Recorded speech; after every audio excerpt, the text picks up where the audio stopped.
Hello everyone, मैं हूं संदीप और आप देख रहे हैं डिफेक्टो क्लासेस।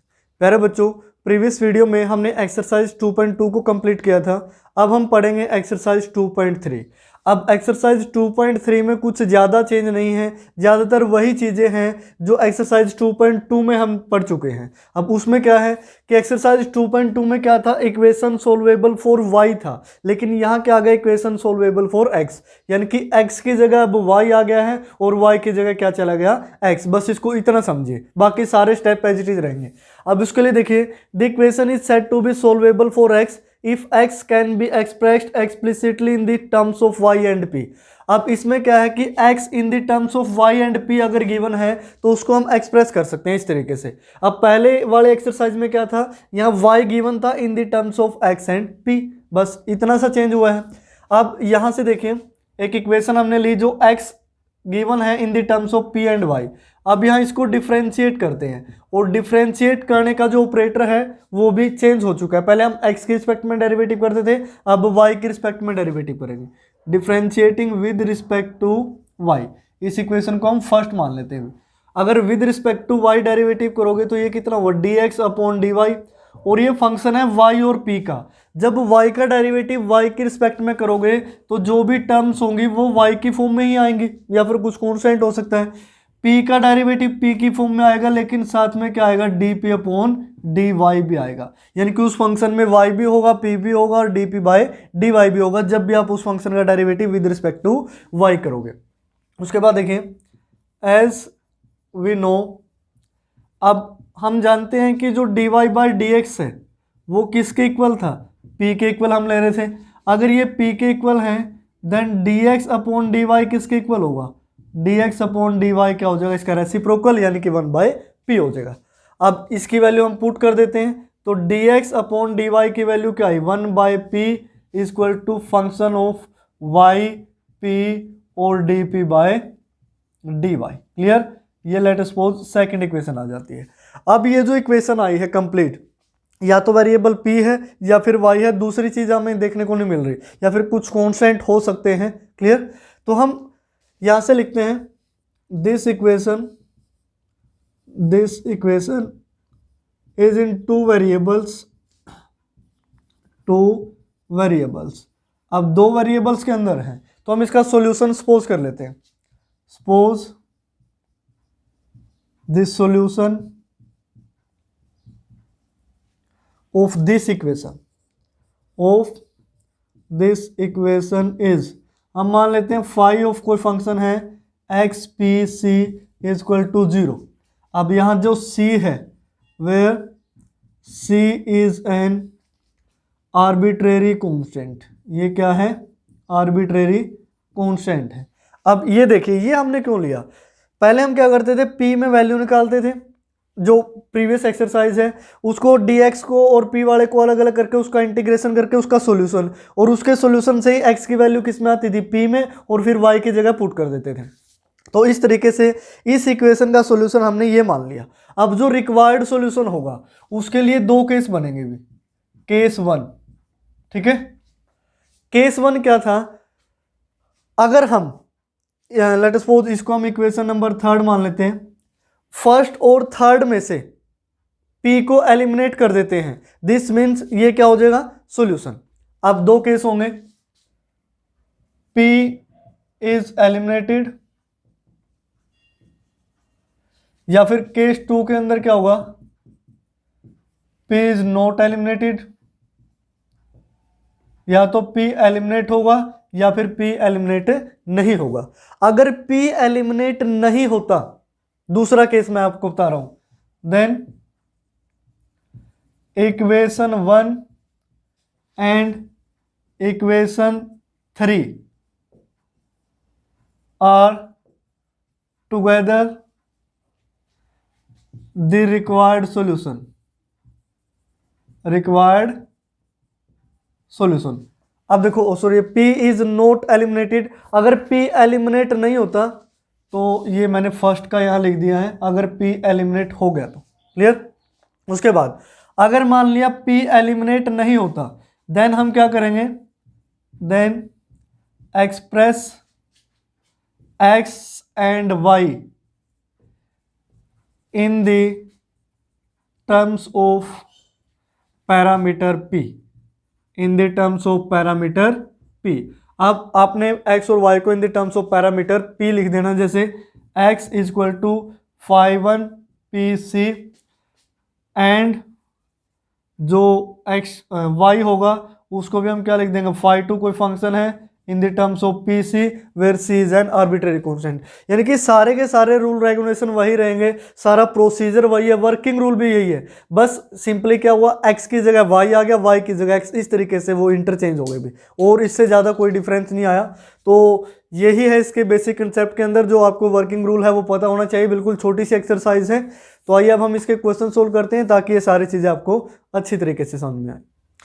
उसके बाद देखिए प्यारे बच्चों, अब स्टार्ट करते हैं एक्सरसाइज 2.3। 2.3 का जो क्वेश्चन नंबर फर्स्ट है, solve the differential equation y equal to 3px plus 6p square y square. अब हम यहाँ से जो फर्स्ट स्टेप होगा वो क्या होगा, हमें x को रिप्रेजेंट करना है in the terms of p and y, यानी कि x को एक साइड रखना है और y और p की टर्म्स में वो रहना चाहिए। तो फर्स्ट स्टेप लिखते हैं, the given equation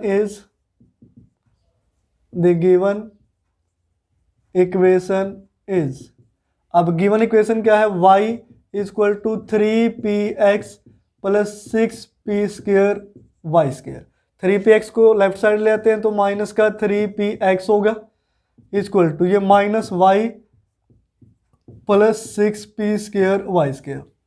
negative 3p को उस साइड लेके जाते हैं तो यहाँ से बचेगा x, ये पॉजिटिव हो जाएगा, यानी कि y अपॉन 3p, और ये क्या होगा नेगेटिव, तो 3 और ये कितना हुआ 2, p से एक p कैंसिल हुआ, p और ये क्या होगा y स्क्वायर। क्लियर।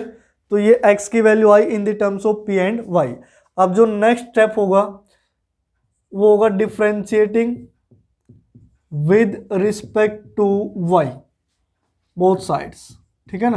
अब हम क्या करते हैं, दोनों साइड y की रिस्पेक्ट में इसको डिफरेंशिएट कर देते हैं भी। तो जो x का डेरिवेटिव यहां से बनेगा वो होगा dx upon dy। Clear. Equal to, अब यहाँ y भी है p भी है, कोसेंट रूल लगा सकते हो या फिर इसमें प्रोडक्ट रूल लगा सकते हो। प्रोडक्ट रूल हम कैसे लगाते हैं, इसको मैं लिख लेता हूँ y इंटू में 1/3p, बात तो एक है ना। अब देखो y एज इट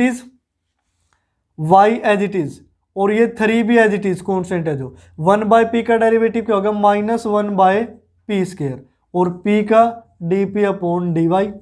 उसके बाद प्लस, अब ये जो 1/3p है ये कांस्टेंट मतलब एज इट इज, और y का डेरिवेटिव क्या होगा 1, यानी कि इसको प्रोडक्ट रूल से ही कर दिया, कोसेंट रूल के चक्कर में पढ़ने की जरूरत नहीं है। उसके बाद यहाँ से इसका डेरिवेटिव यहाँ p और y है, इसमें भी प्रोडक्ट रूल लगाएंगे तो minus 2p as it is, y square का 2y, 2 इंटू 2 4 हो गया, तो माइनस 4py, ठीक है ना, ये डेरिवेटिव होगा। उसके बाद अब y स्क्वायर को एज इट इज रखना है, ये हो गया minus 2y square as it is, p का जो डेरिवेटिव आएगा y के रिस्पेक्ट में वो क्या होगा dp अपॉन dy में, तो इतना होगा। क्लियर। उसके बाद हम क्या लिखेंगे, as we know dy by जो dx है वो किसके इक्वल होता है p, देन जो dx अपॉन dy होगा वो इक्वल होगा 1/p के। तो इसकी वैल्यू पुट कर देते हैं, जो dx अपॉन dy है उसकी जगह हम लिखेंगे 1/p। जो ये सारी टर्म्स हैं इनको लेफ्ट साइड ले आओ, तो ये होगा प्लस, यहाँ से सॉरी इसको माइनस कर देते हैं, माइनस 1/3p, और ये प्लस 4py, इसको भी हम plus y upon 3p square और dp अपॉन dy, और ये लास्ट टर्म रहती है प्लस 2y स्क्वायर और dp upon dy is equal to क्या हो गया 0। तो ऐसा हमने कर लिया। अब देखिए सभी के डेनोमिनेटर में क्या है 3p स्क्वायर है। अब इसको या तो एलसीएम ले लो या फिर ये बोल दे कि इस तरीके से दोनों साइड हम मल्टीप्लाई कर देते हैं। तो यहाँ हम लिखेंगे मल्टीप्लाइंग बोथ साइड्स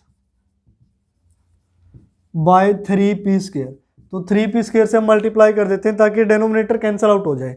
जब यहाँ 3p स्क्वायर से मल्टीप्लाई करोगे तो एक p से p कैंसिल होगा, ये कितना बचेगा 3p माइनस, अब 3p स्क्वायर से मल्टीप्लाई करोगे तो ओनली क्या बचेगा p, प्लस यहाँ से 4 इंटू 3 12, और p स्क्वायर है तो ये क्या हो गया p cube y।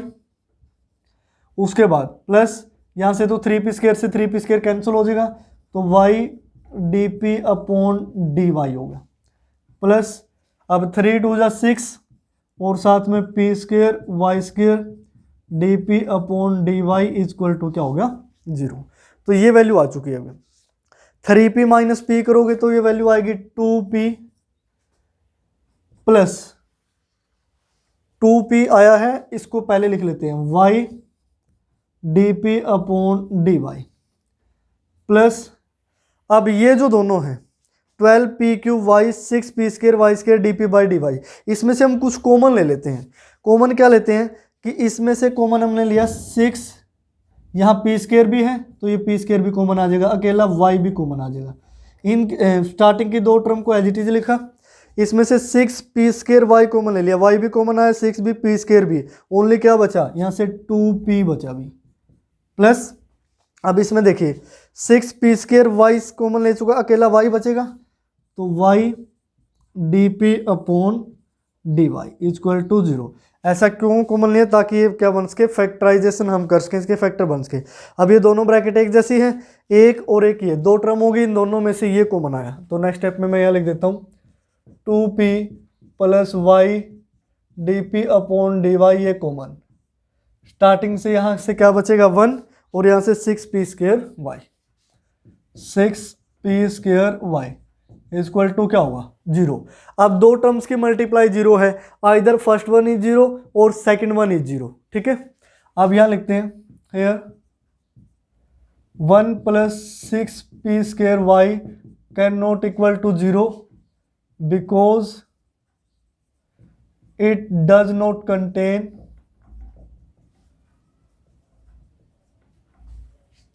The terms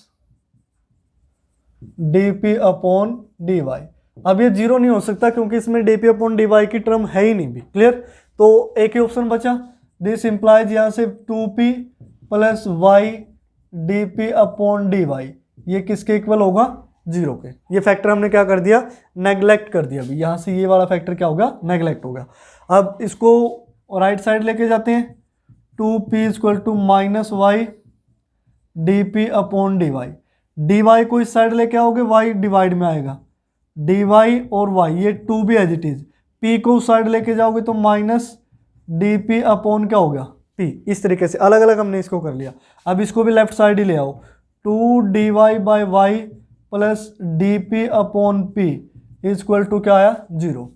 उसके बाद इंटीग्रेटिंग बोथ साइड, तो इंटीग्रेटिंग बोथ साइड करोगे तो ये इस तरीके से होगा, तो 1 बाई वाई का log y तो 2 log y प्लस इसका log p और इज इक्वल टू हम ले लेते हैं सम कांस्टेंट c। अब ये मत समझना कि 0 का इंटीग्रेशन कर दिया, 0 का इंटीग्रेशन नहीं किया, ये जो कांस्टेंट हमने इस साइड लेना था उसको राइट साइड ले लिया, कोई इफेक्ट नहीं पड़ेगा, क्लियर। उसके बाद 2 log y को इसको पावर में लिखेंगे तो ये log y² हो गया। अब log m plus log n, तो log p² is equal to log c। log से log function cancel, this means p² is equal to क्या है c। तो यहां से p की जो वैल्यू आएगी वो क्या आएगी c अपॉन y²। p की वैल्यू हमने क्या निकाल दी c अपॉन y²। अब इसकी वैल्यू को हम पुट कर सकते हैं, ये जो गिवन इक्वेशन थी, लेट अस सपोज ये इक्वेशन नंबर 1 है, तो हम यहां लिख देते हैं पुट द वैल्यू ऑफ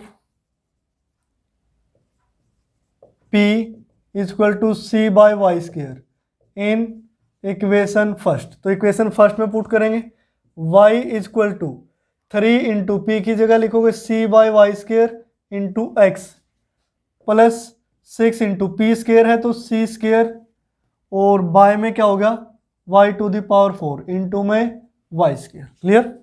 अब यहाँ ये y² है तो पावर कितनी रहेगी 2, y² एलसीएम तो राइट साइड आएगा y into y² y³ is equal to 3cx plus 6c²।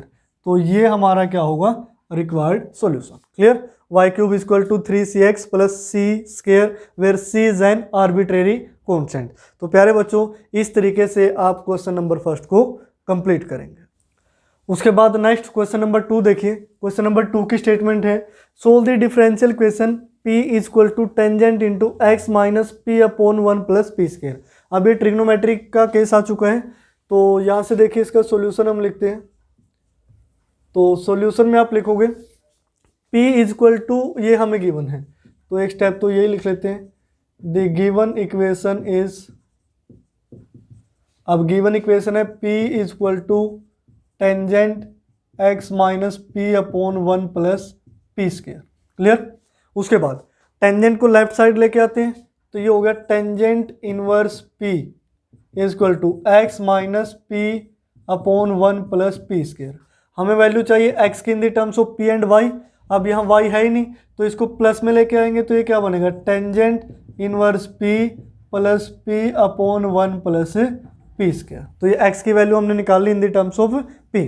उसके बाद जो नेक्स्ट स्टेप रहते हैं, differentiating with respect to y। With respect to y x का डेरिवेटिव करोगे तो ये क्या आएगा, dx upon dy equal to tangent inverse p का 1 upon 1 plus p square into p का dp बाय dx। उसके बाद प्लस, अब यहाँ कोसेंट रूल लगना है भी, तो v का होल स्क्वायर यानी कि 1 प्लस पी स्क्वायर का होल स्क्वायर। उसके बाद 1 plus p square as it is, यहाँ से p का डेरिवेटिव करोगे तो क्या आएगा, dp बाय dx माइनस, उसके बाद ये p एज इट इज, और यहाँ से 1 प्लस पी स्क्वायर का 1 का डेरिवेटिव 0, पी स्क्वायर का क्या आएगा 2p, तो 2p और फिर dp बाय dx। क्लियर। तो इसको हम इस तरीके से लिख सकते हैं। अब जो dx अपॉन dy है उसकी जगह हम क्या लिखेंगे, 1 by p equal to 1 upon 1 plus p square dp, sorry यहाँ x लिख दिया, y लिखना था भी, dp अपॉन dy, क्योंकि y की रिस्पेक्ट में डेरिवेटिव कर रहे हैं ना, तो ये पिछले एक्सरसाइज वाला ध्यान में रह गया। तो इस तरीके की मिस्टेक आप भी ना करें, मुझसे भी हो जाती है कई बार। तो यहाँ dp अपॉन dy प्लस, अब यहाँ क्या करते हैं, इसको अलग से लिख लेते हैं dp अपॉन dy को। ये बनेगा 1 plus p square, 1 plus p square और माइनस का 2p स्क्वायर, तो ये बना 1 minus p square upon 1 plus p square, और इन सभी के साथ में क्या है, dp अपॉन dy, यानी कि dp अपॉन dy हमने कॉमन ले लिया। इसको इस तरीके से समझो। उसके बाद 1 by p equal to dp by dy, यहाँ से अगर आप कॉमन लेते हैं dp अपॉन dy, तो यहाँ से वैल्यू बचेगी 1 upon 1 plus p square plus 1 minus p square upon 1 plus p square का होल स्क्वायर। पी स्क्वायर का क्या था, होल स्क्वायर था, तो ये वैल्यू आई। उसके बाद हम इसका एलसीएम ले लेते हैं, 1 by p equal to dp upon dy। LCM जो आएगा वो ये आएगा 1 प्लस पी स्क्वायर का स्क्वायर। अब यहाँ तो ओनली 1 प्लस पी स्क्वायर की पावर 1 है, तो एक पावर तो एक कैंसिल हुई, यहाँ कितना बचा, 1 के साथ मल्टीप्लाई होके 1 प्लस पी स्क्वायर, प्लस यहाँ तो एज इट इज रहेगा 1 माइनस पी स्क्वायर। अब पी स्क्वायर एक पॉजिटिव है एक नेगेटिव है, ये कैंसिल हो गए, 1 1 कितना बचा 2, तो हम इसको आगे लिख लेते हैं, या 1 by p equal to dp upon dy, यहाँ है 2 अपॉन 1 प्लस पी स्क्वायर का स्क्वायर। क्लियर। तो ये वाली वैल्यू आ गई। अब हम क्या करते हैं, p को तो यहाँ मल्टीप्लाई में ले जाते हैं और dy को यहाँ ले आते हैं, तो ये dy इक्वल टू 2 कॉन्स्टेंट या फिर 2 को अंदर ही रखने देते हैं, ये 2 इंटू पी, ये क्या हुआ 2p upon 1 plus p square का स्क्वायर, और ये क्या हुआ dp। क्लियर। अब उसके बाद इंटीग्रेटिंग बोथ साइड, dy का तो क्या हो जाएगा y इक्वल टू, अब इसका इंटीग्रेशन रहता है अभी, अब इसका इंटीग्रेशन मैं आपको अलग से करके दिखा देता हूँ, यहाँ 2p upon 1 plus p square का स्क्वायर dp, ठीक है ना। तो हम पुट कर लेते हैं 1 प्लस पी स्क्वायर को t, तो डेरिवेटिव करोगे p की रिस्पेक्ट में 2p dp इक्वल टू क्या आएगा dt के, तो 2p dp किसके इक्वल हो गया dt के, और नीचे क्या बनेगा ये t स्क्वायर, तो 1 बाई टी स्क्वायर का इंटीग्रेशन क्या होता है -1 बाई टी, और t की वैल्यू जब आप पुट करोगे तो क्या आएगा 1 प्लस पी स्क्वायर, यानी कि क्लास 12th लेवल का इंटीग्रेशन हो गया जो आपने सोल्व करना है। तो मैं यहाँ डायरेक्ट वैल्यू लिख देता हूँ -1 upon 1 plus p square plus some constant of integration c। Clear. तो इस तरीके से अब उसके बाद या तो आप इसको यही छोड़ सकते हो अगर आगे आप सोल्व नहीं करना चाहते। अगर आपने ऐसा कुछ करना है कि यहाँ 1 प्लस पी स्क्वायर की मल्टीप्लाई कर दो, यहाँ क्या बचेगा -1 प्लस सी इंटू 1 प्लस पी स्क्वायर, या फिर आप ऐसा भी कुछ लिख सकते हो, ये भी सही था, ठीक है ना। आप ये वाली इक्वेशन इसको 2 मानो या इसको 2 मानो आप, और ये जो इक्वेशन नंबर फर्स्ट थी, ये दोनों क्या हो जाएंगे रिक्वायर्ड सॉल्यूशन, ठीक है। तो हम लिख देते हैं hence equation 1 and 2 together is the required solution. तो ये क्या होगा, साथ में दोनों क्या होंगे रिक्वायर्ड सॉल्यूशन होंगे। तो इस तरीके से आप क्वेश्चन नंबर सेकंड को भी इजीली कंप्लीट कर सकते हैं। उसके बाद जो नेक्स्ट क्वेश्चन है स्टूडेंट्स, वो question number third, question number fourth और क्वेश्चन नंबर 5, वो आप खुद से सोल्व करेंगे। मैंने फर्स्ट और सेकंड आपको सोल्व करवाया, 3 क्वेश्चन आपके लिए छोड़ दिए हैं। अब हम करते हैं क्वेश्चन नंबर 6 जो इस एक्सरसाइज का लास्ट क्वेश्चन है। तो स्टेटमेंट है solve the differential equation yp square minus 2xp plus y equal to 0। तो इसका सॉल्यूशन हम लिखते हैं यहाँ। सॉल्यूशन में आप लिखोगे द गिवन इक्वेशन इज, अब गिवन इक्वेशन क्या है, yp square minus 2xp plus y equal to 0। अब हमें क्या करना है, x की वैल्यू निकालनी है अभी, तो इसको राइट साइड ले जाते हैं, 2px हो गया ये। इसको हम किसके इक्वल लिख सकते हैं, y plus y p square के, यानी कि साइड हमने चेंज कर दी। क्लियर, x की वैल्यू निकालनी है तो p को डिवाइड में ले जाते हैं, तो 2x इस साइड, ये हुआ y by p plus p से डिवाइड करोगे तो अकेला क्या बचेगा yp। तो नेक्स्ट प्रोसीजर है differentiating with respect to y, ठीक है। नेक्स्ट स्टेप में हम ये करते हैं, तो विद रिस्पेक्ट टू y करोगे तो यहाँ 2dx अपॉन dy हुआ, y by p quotient rule apply होगा, 1 by p as it is, y का डेरिवेटिव हुआ 1। उसके बाद प्लस, अब y एज इट इज रहेगा और 1 बाय पी का डेरिवेटिव क्या होगा -1 बाय पी स्क्वायर, तो ये नेगेटिव आ गया। क्लियर, और साथ में p का डेरिवेटिव होगा dp बाय dy, ये भी आपने साथ में लेके चलना है। उसके बाद प्लस yp है, तो p as it is y का derivative 1 plus y as it is p का derivative dp upon dx। Clear, अब जैसा आपको पता है कि जो dx अपॉन dy है उसको हम क्या पुट करते हैं 1 बाय p, तो ये कितना हो गया 2 by p equal to 1 by p minus y by p square dp upon dy plus p plus y dp by dx। Clear, अब सभी को हम लेफ्ट साइड ले आते हैं। जब लेफ्ट साइड लेके आओगे, या फिर लेफ्ट साइड लेके आने से पहले हम पी स्क्वायर से मल्टीप्लाई कर लेते हैं दोनों साइड। तो हम यहाँ लिखते हैं multiplying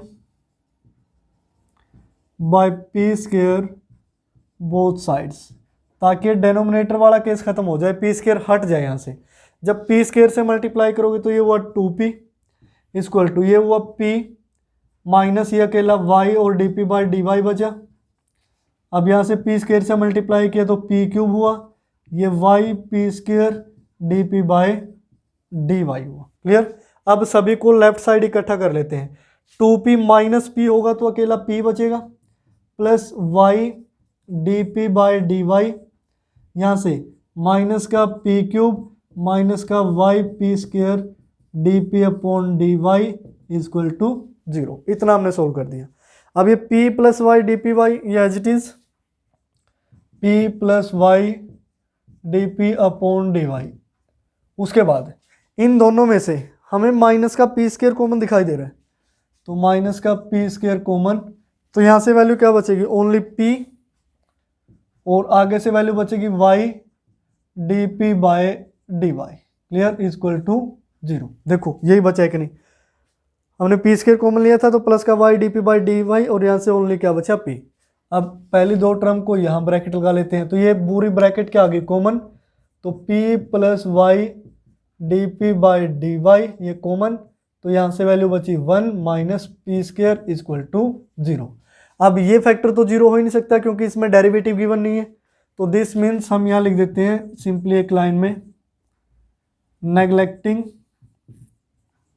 the factor 1 minus p square, ठीक है ना। तो हम क्या करते हैं, p plus y d p y d y इसको इक्वल टू रख लेते हैं 0 पे। क्लियर। अब यहां से देखिए p इक्वल टू, ये नेगेटिव में जाएगा तो minus y d p upon d y, d y को इस साइड ले आओ तो d y upon y equal to, ये p डिवाइड में जाएगा तो डी पी अपॉन क्या होगा, p होगा। क्लियर।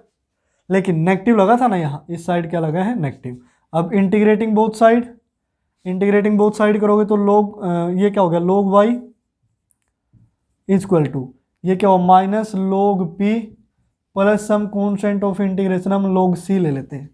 तो यहाँ से log y equal to log m minus log n, log m by n, तो log of c by p हो गया ये, log of c by p, log से log function cancel, y equal to c by p। अगर हम यहाँ से p की वैल्यू निकालें, p मल्टीप्लाई में y डिवाइड में क्या आएगा, c बाय y। क्लियर। अब ये p की वैल्यू आ चुकी है, इसको हम स्टार्टिंग में इसको इक्वेशन 1 मान लेते हैं, इसमें पुट कर देते हैं। क्लियर। तो नेक्स्ट स्टेप होगा put p equal to c by y in equation first. अब फर्स्ट इक्वेशन क्या कहती है, y इंटू पी का स्क्वायर, तो y इंटू पी की जगह p का स्क्वायर करना ना, तो ये c स्क्वायर y स्क्वायर हो गया, माइनस 2x इंटू पी की वैल्यू c बाय y, उसके बाद प्लस में y है तो y ही रहेगा इक्वल टू 0। क्लियर। अब हम क्या करते हैं, y स्क्वायर से इसको दोनों साइड मल्टीप्लाई कर देते हैं ताकि ये नीचे वाला जो लफड़ा है वो कैंसिल हो जाए, ठीक है ना। जब y स्क्वायर से, या फिर ये एक तो वैसे ही कैंसिल हो जाएगा, अकेला y बचा तो y से मल्टीप्लाई कर दो, तो ये बचेगा c स्क्वायर माइनस 2xc और प्लस ये क्या हो जाएगा, y स्क्वायर इक्वल टू 0। तो इस y स्क्वायर को इस साइड रख लेते हैं, ये 2xc पॉजिटिव होगा और माइनस का होगा c स्क्वायर, तो ये इसको हम मान लेते हैं इक्वेशन नंबर 2। क्लियर। ये इक्वेशन नंबर 1 थी, तो लास्ट में हम क्या लिखेंगे, hence equation first and equation second is the together form the required solution. तो ये दोनों एक साथ मिलके क्या बनाएंगी, रिक्वायर्ड सॉल्यूशन बनाएंगी। तो प्यारे बच्चों ये था क्वेश्चन नंबर 6। आपने देखा 6 में भी कुछ अलग कंसेप्ट नहीं था, वही सारी चीज़ें हैं जो क्वेश्चन नंबर 1 में हमने की थी, 2 में की और अब 6 में की। तो जो 3rd, 4th और 5th बचे हैं उनमें भी वही कंसेप्ट लागू होता है जो इन तीनों क्वेश्चन में था, वो कुछ अलग नहीं है।